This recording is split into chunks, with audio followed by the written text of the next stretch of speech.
Hi, friends. Welcome to Pieces Here. I'm Avis Kalfsbeek, and we're taking a little rest between podcast series to help Kitty O'Compost improve her reporter voice for peace. Kitty is a character I made up who's a little offbeat, a satiric smarty pants, and she's getting ready to report on a big story about peace, AI, and the future of the commons.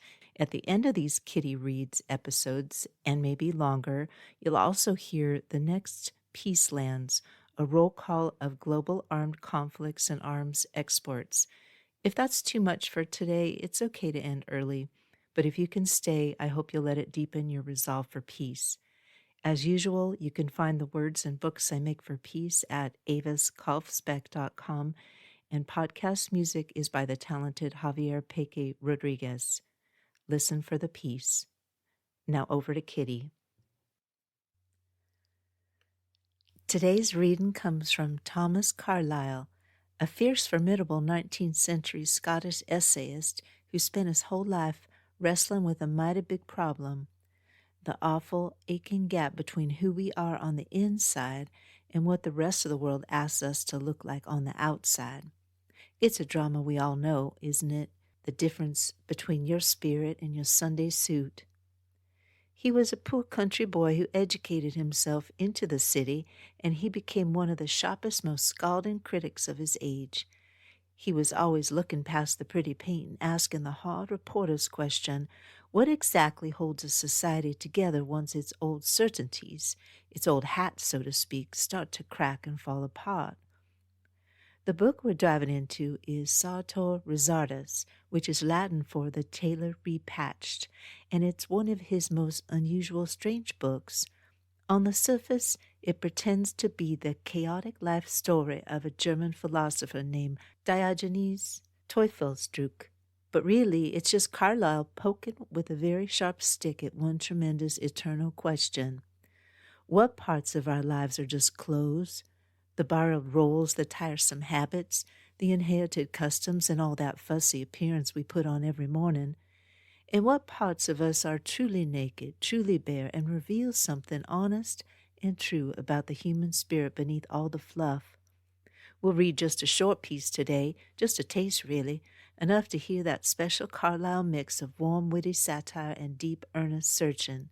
It's proof that even a book about something silly as clothes can turn right into a powerful study of how we go about making sense and making meaning of our everyday lives. Well, sweetheart, I could read a passage worn soft by time, or the quick little reminder I wrote on my hand. What matters is slowing down, the little sigh we share, and the simple fact that nobody, for goodness sake, is holding a gosh darn gun. Following is an excerpt from Sartor Resartus by Thomas Carlyle. Chapter 1, Preliminary. Considering our present advanced state of culture and how the torch of science has now been brandished and borne about with more or less effect for 5,000 years and upwards, how in these times especially, not only the torch still burns, and perhaps more fiercely than ever, but innumerable rushlights and sulphur matches, kindled threat, are also glancing in every direction, so that not the smallest cranny or dog hole in nature or art can remain unilluminated. It might strike the reflective mind with some surprise that hitherto little or nothing of a fundamental character, whether in the way of philosophy or history, has been written on the subject of clothes. Our theory of gravitation is as good as perfect. Lagrange, it is well known, has proved that the planetary system on this scheme will endure forever. Laplace, still more uncunningly, even guesses that it could not have been made on any other scheme, whereby at least our nautical logbooks can be better kept, and water transport of all kinds has grown more commodious. Of geology and geognosy we know enough. What with the labors of our Werners and Huttons, what with the ardent genius of their disciples, it has come about that now, to many a royal society, the creation of a world is little more mysterious than the cooking of a dumpling, concerning which last, indeed, there have been minds to whom the question how the apples were got in presented difficulties. Why mention our disquisitions on the social contract, on the standard of taste, on the migrations of the heron? Then have we not a doctrine of rent, a theory of value, philosophies of language, of history, of pottery, of apparitions, of intoxicating liquors? Man's whole life and environment have been laid open and elucidated. Scarcely a fragment or fiber of his soul, body, and possessions, but has been probed, dissected, distilled, desiccated, and scientifically decomposed. Our spiritual faculties, of which it appears there are not a few, have their stewards, cousins, royal collards. Every cellular, vascular, muscular tissue glories in its Lawrences, Magendis, Bishots. How then comes it, may the reflective mind repeat, that the grand tissue of all tissues, the only real tissue, should have been quite overlooked by science, the vesceral tissue, namely of woolen or other cloth, which man's soul wears as its outmost wrappage and over all, wherein his whole other tissues are included and screened, his whole faculties work, his whole self lives, moves, and has its being. For if now and then some straggling broken-winged thinker has cast an owl's glance into this obscure region, the most have soared over it altogether heedless, regarding clothes as a property, not an accident, as quite natural and spontaneous, like the leaves of trees, like the plumage of birds. In all speculations they have tacitly figured man as a clothed animal, whereas he is by nature a naked animal, and only in certain circumstances, by purpose and device, masks himself in clothes. Shakespeare says we are creatures that look before and after, the more surprising that we do not look round a little and see what is passing under our very eyes. But here, as in so many other cases, Germany, learned, indefatigable, deep-thinking Germany comes to our aid. It is, after all, a blessing that in these revolutionary times there should be one country where abstract thought can still take shelter, that while the din and frenzy of Catholic emancipations and rotten boroughs and revolts of Paris deafen every French and every English ear, the German can stand peaceful on his scientific watchtower, and to the rage and struggling multitude here and elsewhere solemnly from hour to hour, with preparatory blast of cow-horn, emit his Hurit ihr Herren und lasset's auch sagen.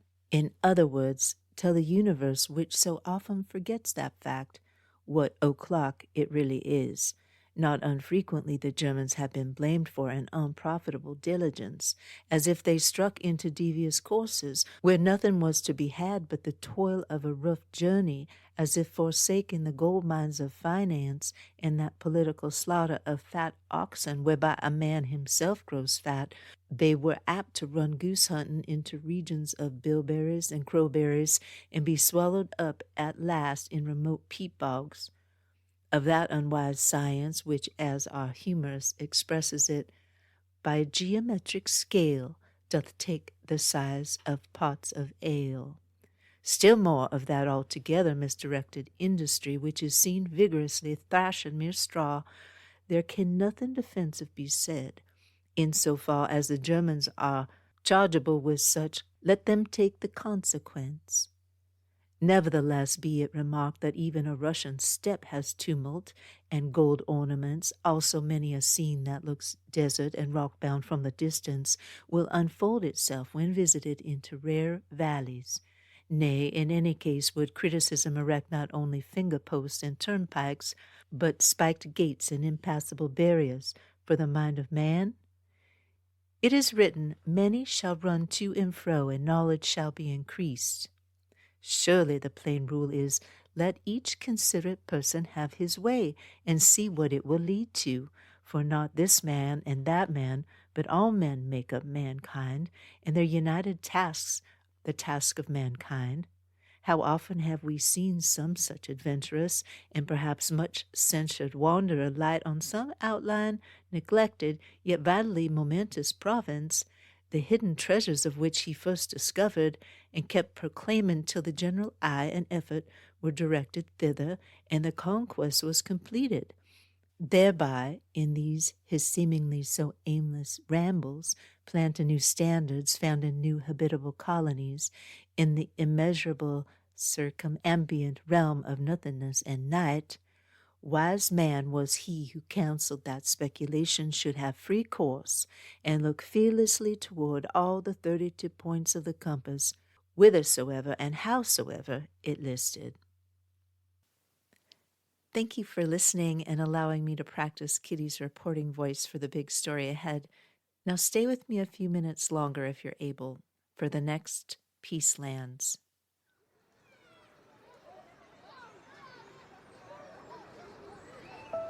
Podcasts usually have ads you fast forward through. This one doesn't.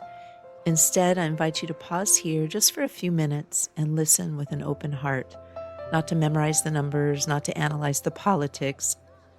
As I read each conflict, I'll say aloud, "Peace is here." You're welcome to say it with me or just think it quietly. If you'd like to read, sing, or paint your own version of the Next Peacelands, or tell me how to say peace is here in your language, I'd love to hear it. This is the Next Peacelands. Not for doom and gloom, not for pity or sadness, we speak and we listen to these geographic locations of wars and the numbers of deaths of human souls to help put the great disarmament, the period in which we live now, and peace at the forefront of our daily consciousness and actions. Following are the major and minor armed conflicts, each with over 1,000 deaths in the current year, based on the data available as of December 2025. Russo-Ukrainian War since 2014, 400,000 cumulative fatalities, 69,177 deaths year to date. Peace is here. Arab-Israeli conflict since 1948, 263,000 cumulative fatalities, 25,100 deaths year to date. Peace is here. Sudanese conflicts since 2008, 1,400,000 cumulative fatalities, 19,867 deaths year to date. Peace is here. Islamist insurgencies in the Maghreb Sahel since 2002, 464,000 cumulative fatalities, 19,069 deaths year to date. Peace is here. Myanmar conflicts since 1948, 199,000 cumulative fatalities, 13,411 deaths year to date. Peace is here.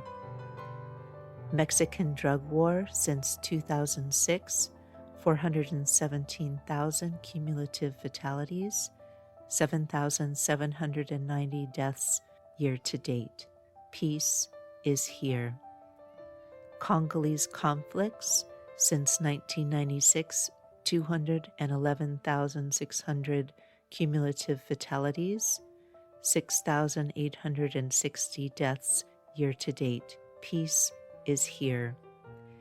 Ethiopian civil conflict since 2018, 610,000 cumulative fatalities, 5,563 deaths year to date. Peace is here.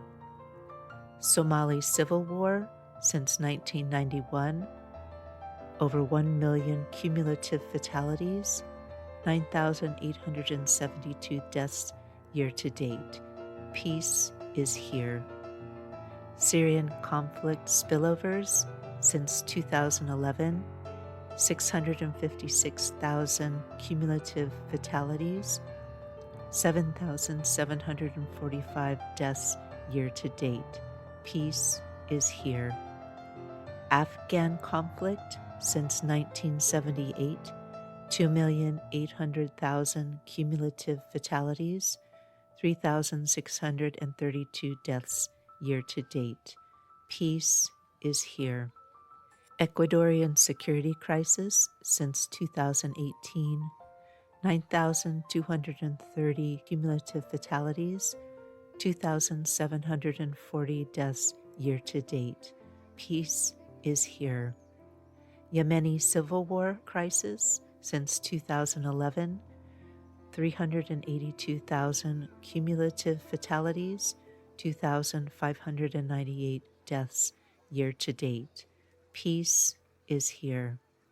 Colombian-Venezuelan conflicts since 1964, 457,000 cumulative fatalities, 2,482 deaths year to date. Peace is here. Haitian crisis since 2018, 20,000 cumulative fatalities, 2,480 deaths year to date. Peace is here. Does that mean the countries that weren't mentioned are more peaceful? Some are not. Here are the world's largest weapons exporters according to the Stockholm International Peace Research Institute's Arms Transfers Database. These numbers use TIV, the Trend Indicator Value, a measure based on the production cost of military equipment. The cumulative TIV figures you will hear represent the total volume of military resources transferred since 1950, while the percentage is based on the most recent 5-year trend. United States, cumulative exports of $729 billion, accounting for 43% of total global exports. Peace is here.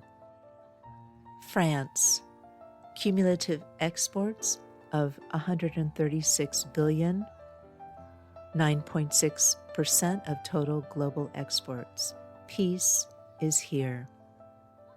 Russia, cumulative exports of $155 billion, 7.8% of total global exports.